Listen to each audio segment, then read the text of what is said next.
અને પછી ભજન પતિને શું કરે ખબર છે? ફલાણી બેન ના ઘેર તો પેલી બહુ આવી હતી, હે મારી શેરી બહુ આવી છે, હે એટલે એ કરેલા ભજન કેવો થાય? વ્યર્થ થાય.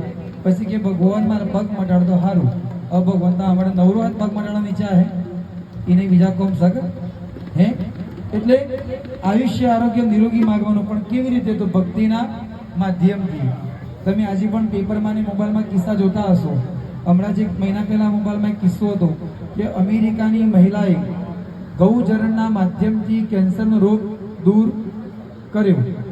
એ ભક્તિના માધ્યમથી. બાકી તમને મને બધાને ખબર છે કે આ દુનિયામાં કેન્સરની કોઈ દવા શોધાઈ તે છતાં પણ ડોક્ટરો દવા કરે છે અને આપણે લઈએ છીએ, હે. પણ ગાયના ચરણમાં બી તાકાત છે કે કેન્સરનો રોગ એમાંથી દૂર થયો. તો ભક્તિના માધ્યમથી આપણું આયુષ્ય નિરોગી થાય.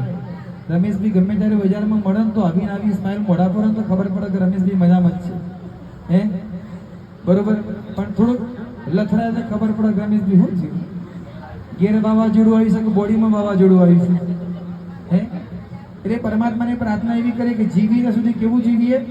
નિરોગી અને આનંદથી જીવન જીવીએ. આજે હાંક પાડીને એવી હાંક છેક સુધી રહેવી જોઈએ. સ્વસ્તે વિનાશાખ્યાત પુણ્ય કલ્યાણ વૃદ્ધિના